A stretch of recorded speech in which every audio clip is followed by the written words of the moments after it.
everyone, welcome back to my channel. My name is Erin. I am a knitter, crafter. I do many different things. This video is going to be everything I knit in 2025 and then things I'm bringing into 2026 kind of video, which I'm excited to share. I didn't realize how many things I've made this year. It's kind of cool to see them all in one place. And I took some notes on like a timeline of when I made them, and I'm going to share that with you today. So first, let me get myself organized. The first sweater that I finished in 2025, I started in 2024 at the end, and I finished it in 2025. And that is the Hanstholm Sweater by Petiteknit that I made for John. Wow, look at how see-through it is. That's really funny. This is a yarn that I got from Rhinebeck. It's 100% wool. I could not tell you where this is from. It was one of those things that I bought right at the end, and none of the skeins had tags on them, so I don't remember the farm. I don't remember the content or the gauge. I will say this is very much like a fingering weight yarn. The Hanstholm Sweater does not call for a fingering weight yarn. It calls for, I think, a DK. So this sweater, I had to really do some math. My friend Kim, who you've seen in some of the knit and chat videos, she helped me a lot with this because it was the first time that I knit something so off gauge. And had to change, I think I did 2 sizes larger than I normally would do and went down multiple needle sizes. But it turned out okay. John wears this all the time. He's gonna wear it out soon because the gauge of yarn is so fine. He's just a very particular person who wanted something that was a finer knit. I think he likes things that are machine knit, and I am not a machine. And so I tried to do something in like a really fine gauge, but I think that this just is not necessarily practical for someone like him who's wearing it all the time. I did have to mend, and apparently have to mend again, the bottom hem because it is falling apart, and I'm just noticing a new spot where it is falling apart, so yay. You can see there's a tag in here. For Christmas, his mom got me a pack of these tags that say "Made with Love" by Erin. This was the first thing I put a tag into, which is really special, and I just love it so much that it's like a little personal touch. With this yarn, additionally, because the stand, this was a 2024 Rhinebeck, the stand didn't have, like, the skeins didn't have any tags, and so there's no lot numbers, like die lots, and so there is a section, this bothers me so much, at the bottom here, where there's a lighter stripe, right in here. I did not see that when I was knitting it, and now it's so noticeable and it bothers me a lot. But it is what it is. And I think I'll talk about it more in my 2026 plans, but I think I'm going to knit him another sweater this year. So he'll get another one, and it'll be a little bit better for the way he wears things. So so that is the first thing I finished in 2025. I think I finished that one in February of last year. And similarly, the rest of these I think I just marked when I started them, not when I finished them. So a thing that I started in February, around the same time I was getting close to finishing John's sweater, is the Other Loops Waffle Loop Cardigan. This is another yarn from Rhinebeck 2024, which was the first Rhinebeck I ever attended. The main color, so I held two yarns together for this. A little bit closer so you can see. See? I held together, the main yarn is from I think it's a plant dyer. I'm not entirely sure on that, but it was hand dyed. I do know that. Called Forage and Sow. Sow as in S-O-W, sowing seeds. Forage and Sow in their color Sage. And then I held it with the Isager Alpaca 1 in the color Thyme. And I think we talked about this in a knit and chat video maybe last year. Kim and I were like talking about what I could hold the green yarn with. And we happened to, like, when we were taking a break from filming, like look up the Isager Alpaca 1 colors and literally found this color, and it was perfect. And I thought it was so fun that like the colors were Sage and Thyme, and I was calling it my herb sweater. Just buttoning it up quick. This was such a fun project to make. I really, really loved making an all over texture pattern. It was really, I think this is the first time I did an all over texture, and I had a lot of fun doing it. The buttons are all different. They're all thrifted. It's a mix of like a tortoise and then wood. So I alternated them. And I really love how it turned out. I have been styling it with different things. I do feel like it feels a little bit like it's risen. Like, I don't remember it being as cropped as it feels when I wear it, but I do love it a lot. I have a video of me styling it over a Christy Dawn dress that I got like wildly on sale. And I really liked that outfit, which I'll share here.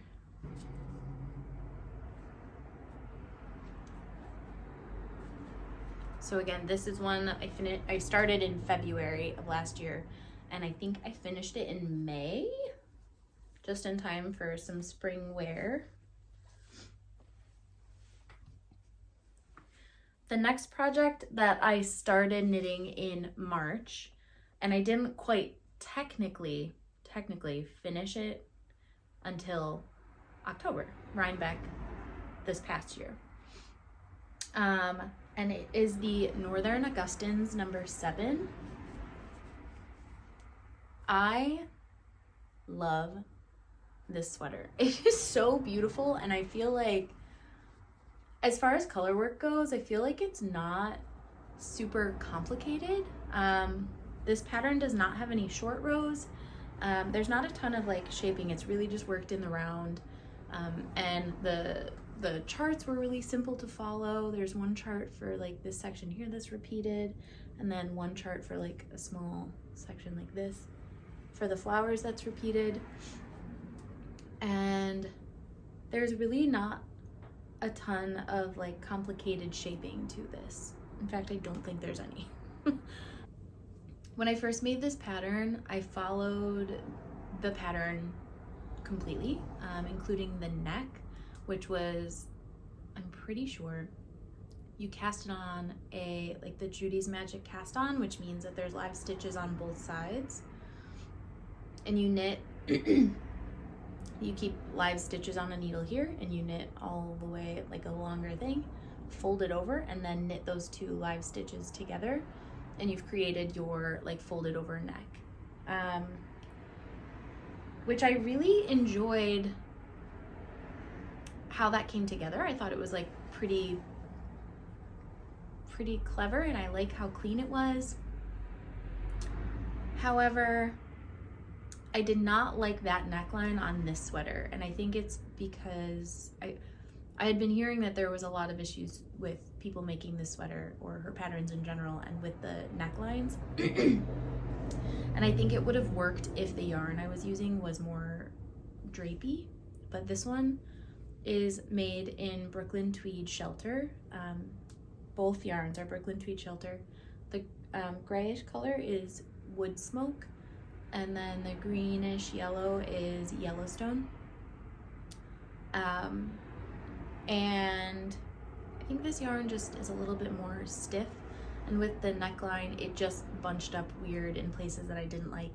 So I had been wearing it just like anyway, and in October, just before Rhinebeck, I decided to bring this and try to redo the neckline, because Rhinebeck the previous year, I decided that this was going to be my Rhinebeck sweater for 2025, and that I would finish it for that. And if you watched my Rhinebeck video from this past year, you will see me wearing it, because I did finish it on the second day. I had to, on the drive, unravel the neckline, which was very challenging because of that original construction, where when you're frogging a thing that's like in stockinette, you can kind of just pull and it rips along the edge.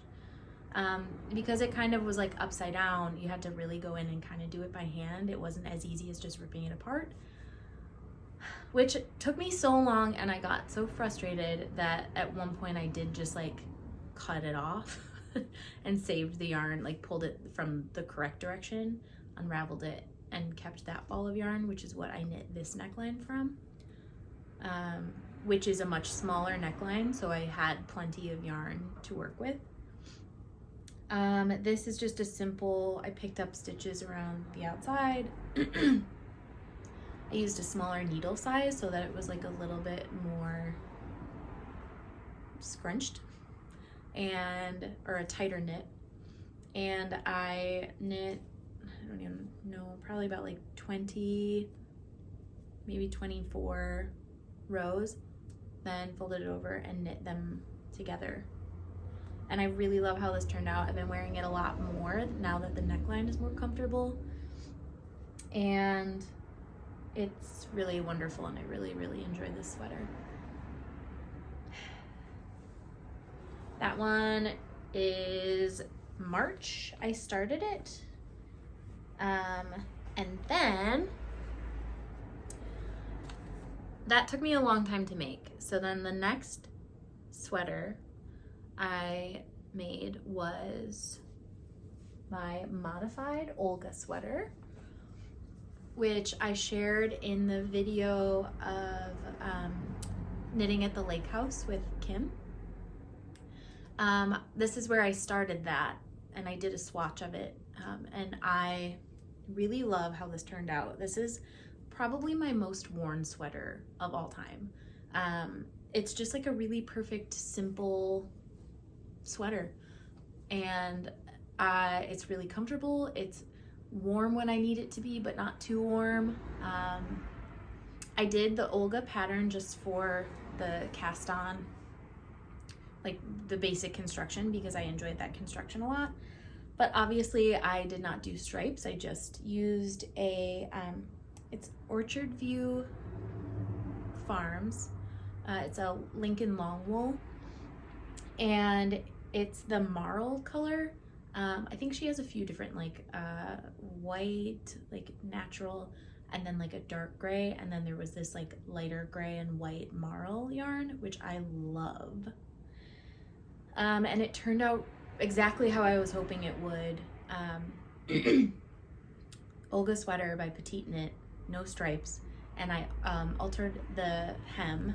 Obviously it is so I did a 2 by 2 rib, and then I did 4 stitches and just like a basic cast off or bind off, and then it created this rolled hem. It's hard to see, but, and I did that on the bottom as well, and the neckline. And I love this sweater so much. It's just so comfy and cozy, and it's my favorite. And I started that one in August, and I think I finished that one pretty quickly.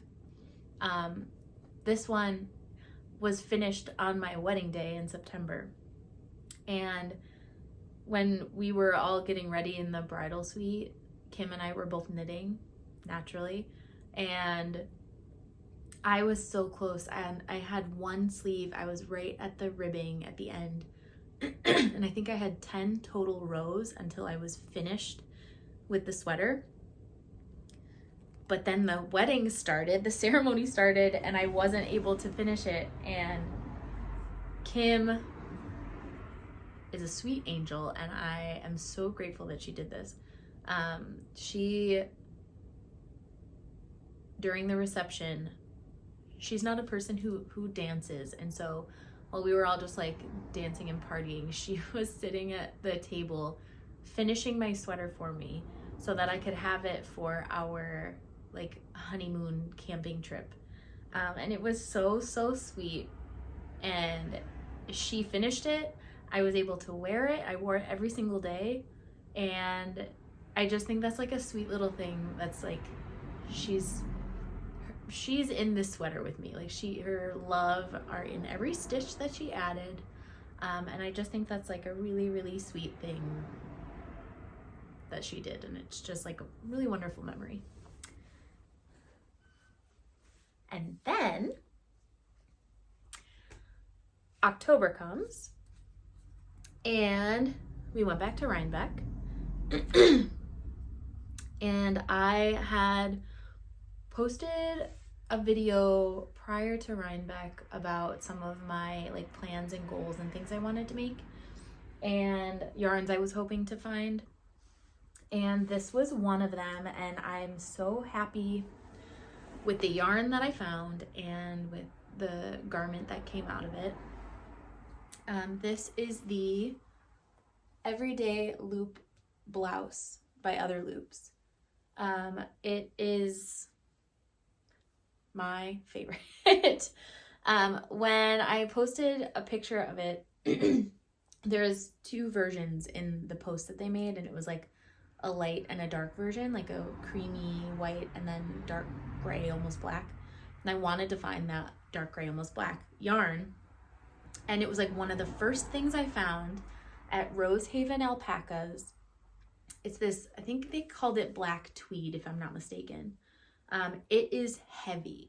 It is like a really dense alpaca. So soft. It was so wonderful to work with. I really love this pattern. It's got this raglan that has like 2 stripes. And the raglan meets under the arm. This is really difficult to show. I do have a video I'll post of me wearing it. The raglan meets under the arm to this like bit of stripe that angles forward. So when I'm holding it, this is the front, sorry. There's a little bit of variation in the yarn, but you can't really tell when I'm wearing it. But you can see this stripe on the side kind of pulls forward. You can see it better in the video that I have of me wearing it. It's just a really wonderful pattern, and it's a rolled edge. The raglan, because there's like the little bit of ribbing in there, kind of keeps the neck not rolling all the way. I accidentally, when I was making this, it is a bit more cropped than I would have liked. When I was making it, I was toward the end, I started following the wrong size. I really have no idea how it happened, but I started following the wrong size. So I was like knitting it to the length that it said on the pattern, and clearly is not long enough, but I've been enjoying wearing it, and I wear it over dresses and skirts and stuff, so I don't entirely mind the crop. I also think because this yarn is so heavy, I'm not entirely sure how it would look longer. It's not entirely drapey. I'm not sure. We'll see. Maybe I have some yarn left, so it is possible that I will unravel the bottom and make it a little longer at some point, but we will see. This is a project that I started at Rhinebeck, or just after. I think I cast on just after, maybe on the ride home. So I started that in October. I knit through this really fast. It is a worsted weight, so I feel like it just went a bit faster. And I was able to finish this by Thanksgiving, which was another goal of mine, is to have it finished so I could wear it for Thanksgiving. And I did. This was just like really, it felt really nice to complete like a goal that I had set for Rhinebeck. Find a yarn for this pattern and knit this garment. And it's exactly what I was hoping it would be. While I was at Thanksgiving, I finished that just before we left for a little trip for Thanksgiving to see family. And I had a few skeins of Brooklyn Tweed Shelter in the color Truffle Hunt.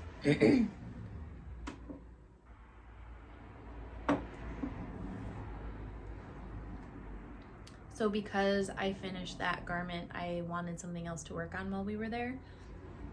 And I really wanted a textured kind of mock neck slipover situation. So I made the Ingrid slipover by Petiteknit. I feel like this is the year of Petiteknit patterns for me, and I'm not entirely sure why. Like, hers were the first sweater patterns that I knit, and I feel that just like I'm kind of stuck on some of them, and it just is what it is. So it's an all over texture, false cables, very hard to see because the sun is behind. Oh, there we go. That's a good angle.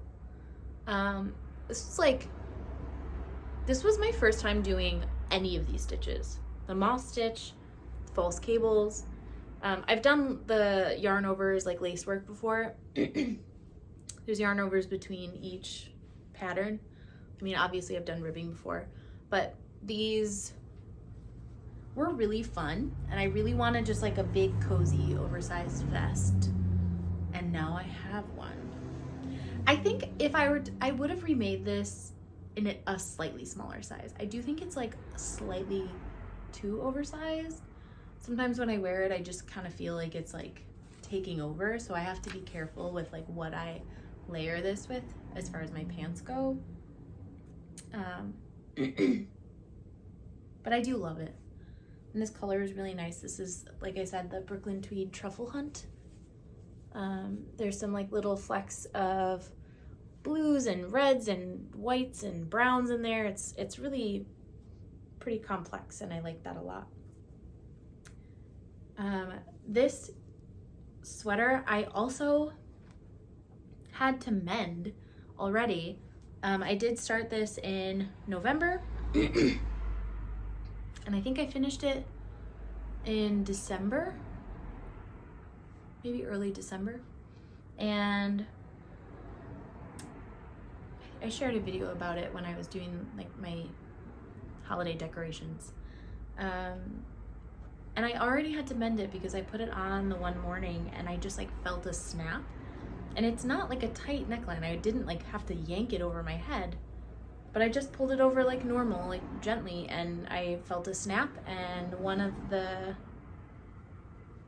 must have been like in the bind off, something snapped, so I had to like go in. I'm not very good at mending. I think that's a thing I would like to be better at this year if I have to mend things. Is figuring out how to make it look clean and like match the stitches that were there. So I did like a little patch mending situation and it seems okay. So we'll see. I feel like the Brooklyn Tweed Shelter just is like sometimes a little bit too easy to snap.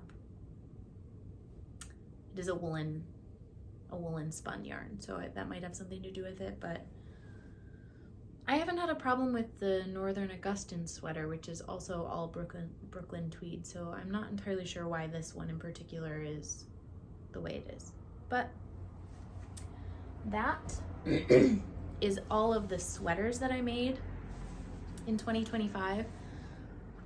And in November and December, it was the first time I started making accessories, and I made a pair of mittens for myself, which I have shared before, but I will share a video of here. And I also made another pair of mittens as a gift knit for my mother-in-law, which I'll share here as well. My mittens were made with a Rhinebeck yarn from this past year.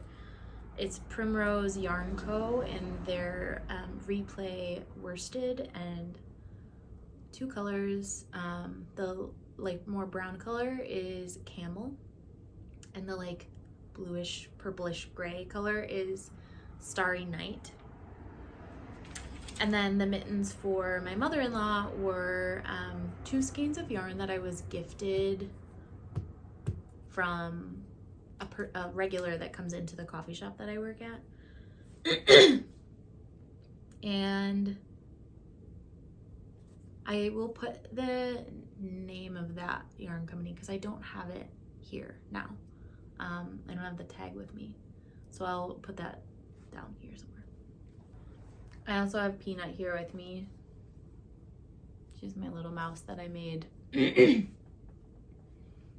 need to make her some clothes.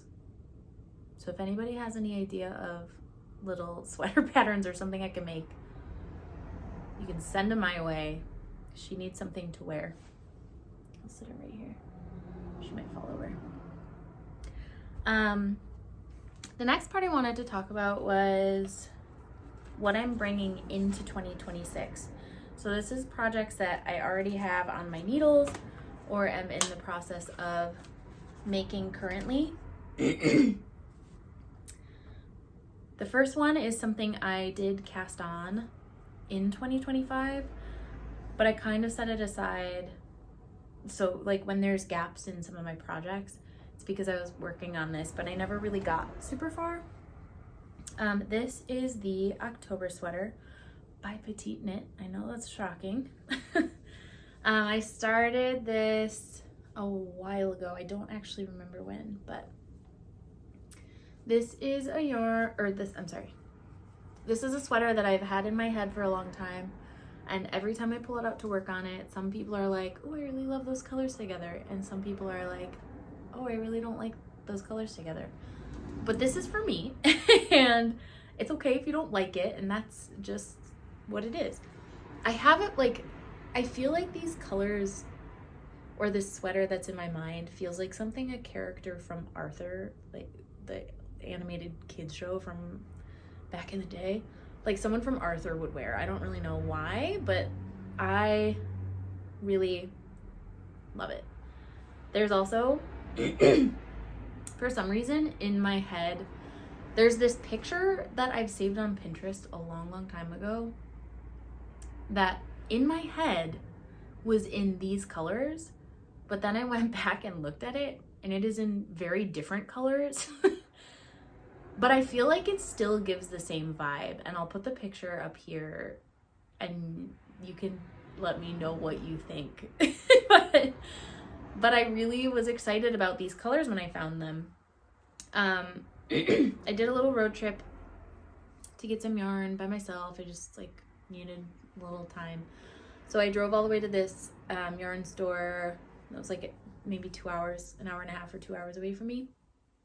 And I found this green, which prior to going to this yarn store, I told myself that, like, I think I saw a picture of the Kelborn woolens. I think it was the Lucky Tweed, and it was this color pistachio or something, and I was like, I need something in that color. And I walked into this yarn store, And the first thing on the shelf right in front of me when I walked in was this yarn, and it's almost exactly the same, same color vibe I was going for. And it's gonna be so hard to show you here. Let's see. This is probably the best angle.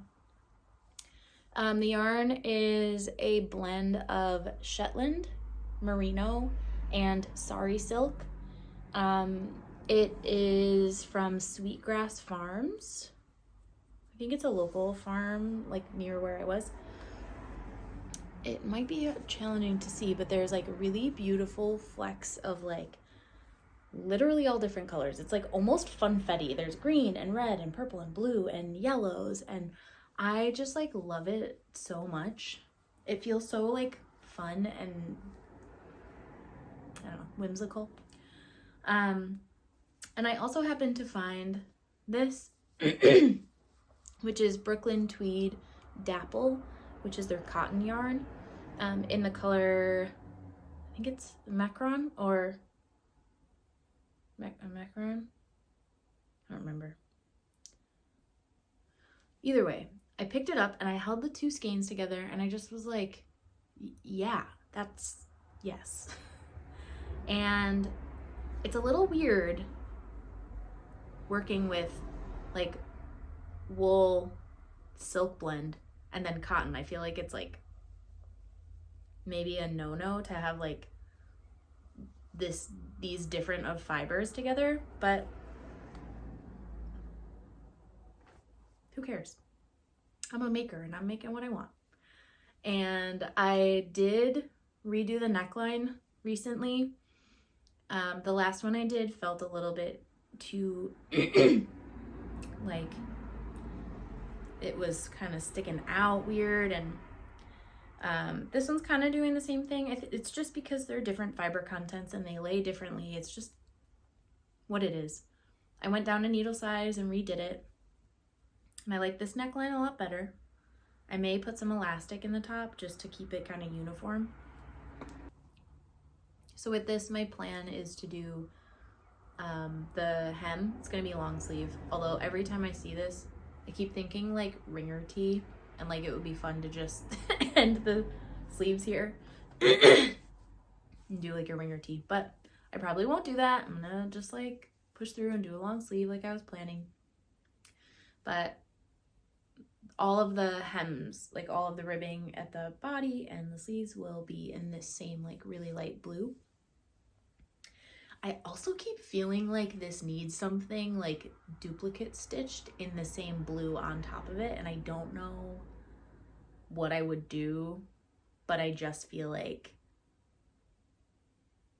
want to do it. But I did have the plan to do some sporty stripes at some point. There's been different variations of this sweater that have been happening, but we'll see. I'm just gonna keep going on it and see what comes of it, but I'm excited about this one. And I just this week knit all of this. I finally finished the raglan, separated for sleeves, and started knitting the body. So I'm making some progress, which feels nice. The next thing is I did start 2 Alex scarves. The Alex scarf is by Knitting for Olive. I started this one, which is the medium size, in leftover. This is the Forage and Sow,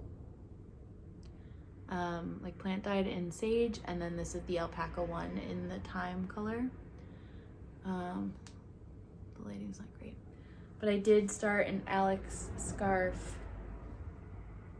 It's just a simple ribbed scarf. Because I'm needing more accessories, and I keep seeing everyone with all these cute scarves, and it's especially the bright colored ones. I think I want to do something like that. So I did cast on another one, which I'm not entirely sure where that is right now. But I cast on another one.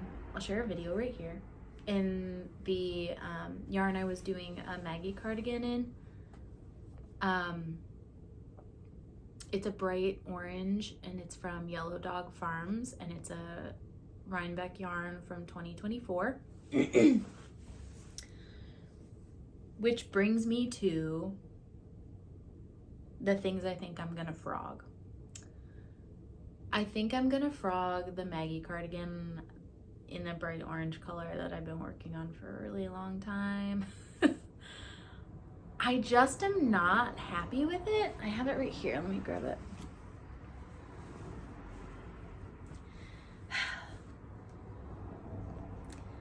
I think, so this is as far as I got. I have one sleeve. It's a 3/4 sleeve because I don't have enough yarn. I know that I don't have enough yarn. So I did a 3/4 sleeve.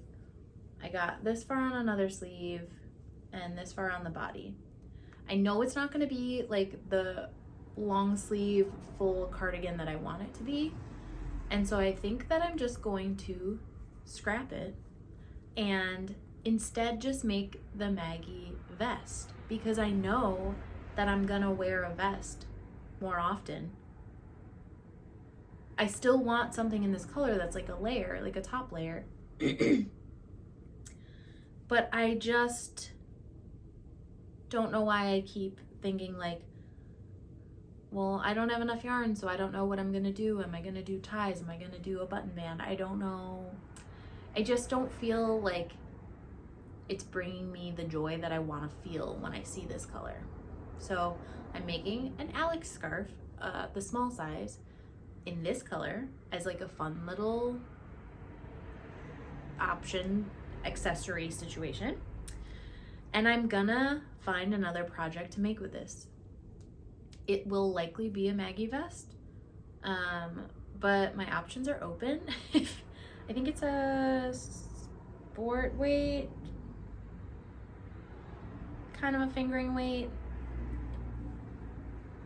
If you have any ideas of like cute vests or definitely buttons, I don't know. We'll see. If you have any ideas, definitely let me know. The other thing that I'm going to frog is that I started a Marseille sweater. I had this plan to do matching sweaters for me and my mom with like this heathered brown and a chocolate brown, and then I'd alternate the stripes and all this stuff. And I've talked about it in a few other videos. And I think that I'm just not gonna do that because I just don't think I want to. I like this yarn. It is the Fisherman's Wool by Lion brand. And I think that I'm going to make a sweater for John. I think I'm gonna make the Finest Kind sweater. I saw Marlene Knits, she made one for her partner, and I think it's also in the Fisherman's Wool, but in the oatmeal color. It's the same sweater. I think it's a seed stitch. And I've asked John if he would wear that, and he said he would. And I think it'll be like a sturdier sweater for him in a yarn that's less like, I don't want to say it's a yarn that's less special, but like definitely a more affordable yarn, something that's like gonna hold up to wear for a bit longer than like this other yarn that I spent a lot of money on. So I think it just makes more sense to do something like that for him. And then I also have that chocolate brown, which I might make something for me. We'll see.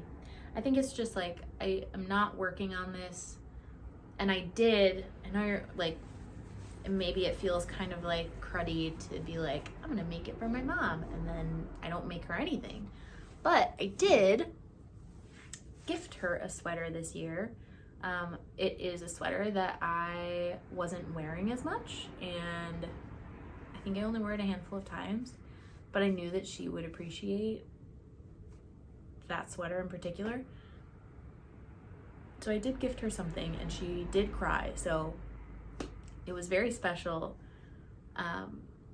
even though it wasn't the one I had in mind originally. She did still love it very much. So that is what I'm currently bringing into 2026. No, there's one more. I'm so sorry. I just cast this on the other day, so I keep forgetting about it. But I have another little stash of Brooklyn Tweed Shelter in the color Soot. And I've been talking about my Harrisville design cones for a long time, of like what I could make with them. And I did decide that because I don't have a sweater quantity of either one really, that I would just do an Olga sweater, another petite knit. I swatched for an Olga sweater, and these are the two colors together. The Brooklyn Tweed is the color Soot, the Harrisville Designs is the color Sand, and it kind of makes like a nice, like, it kind of feels a little bit like vintage, like peachy, faded gray. I just really like it a lot. And with my swatch, you can kind of see that the bottom rows, like here, it's a little bit bigger. The top is a little bit neater, finer. And it's because the bottom section is with the needles that the pattern calls for, which is slightly off gauge. And the top is with a one size smaller needle.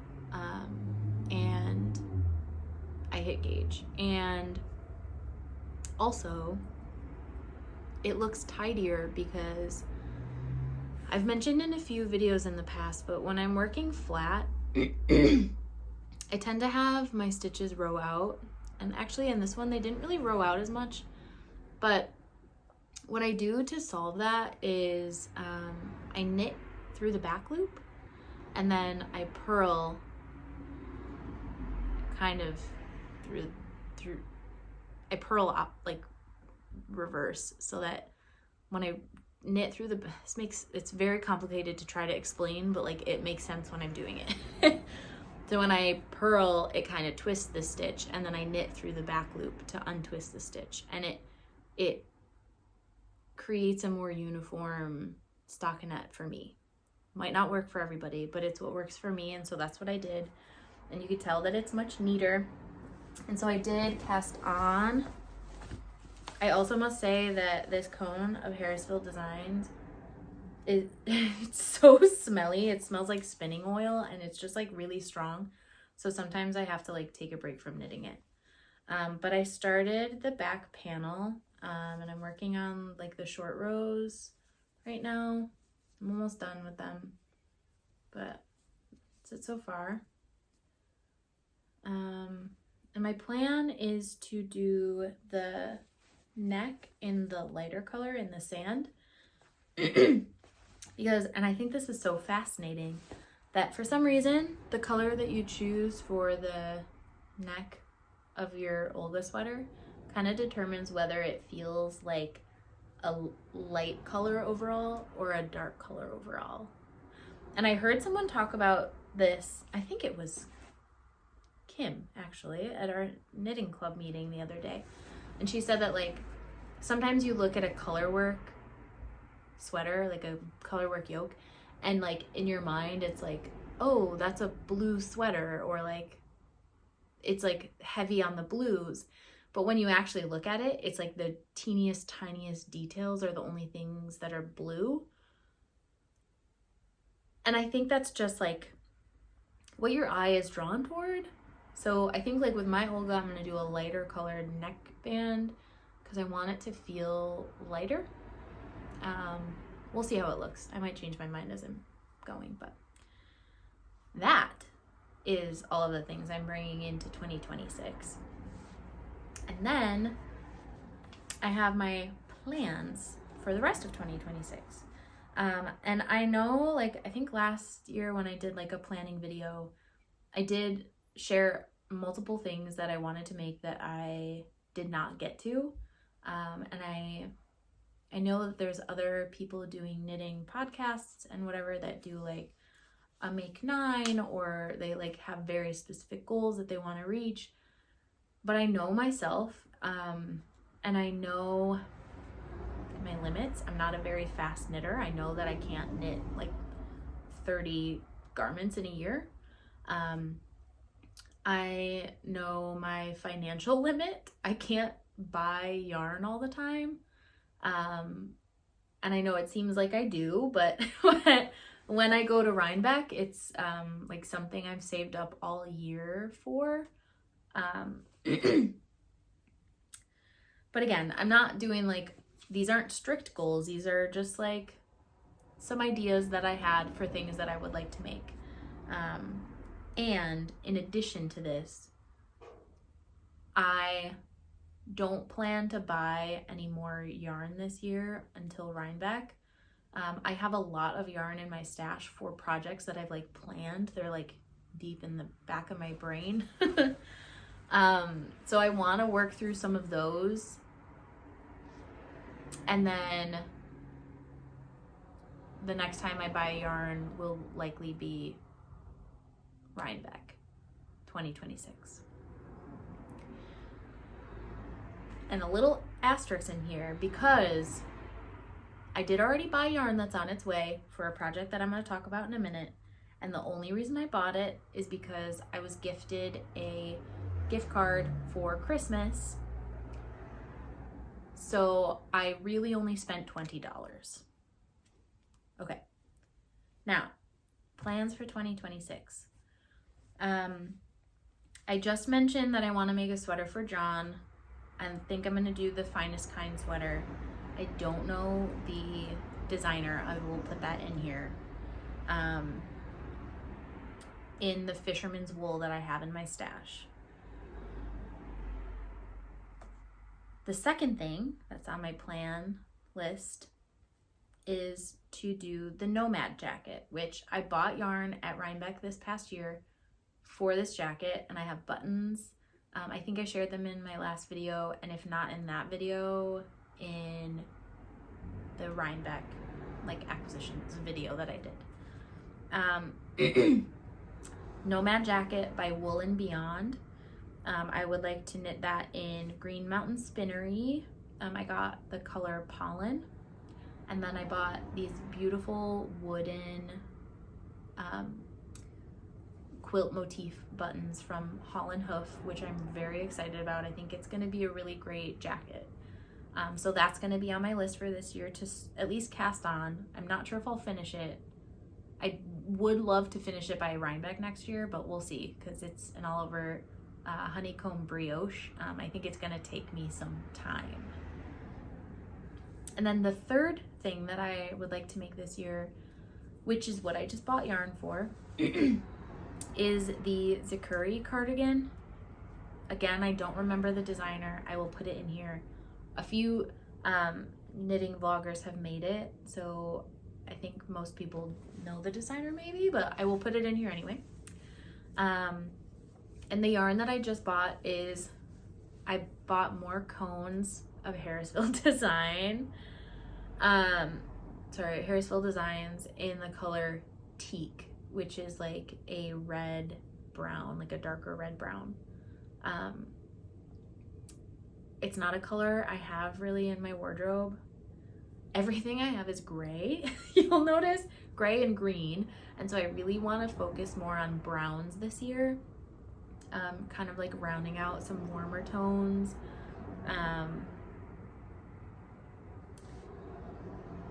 I'll share a picture from their website of what the color looks like, but I will also share when it comes in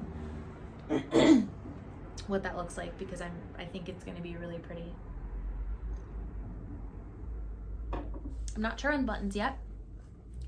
I have quite a decent collection of buttons, so we'll see what happens with that.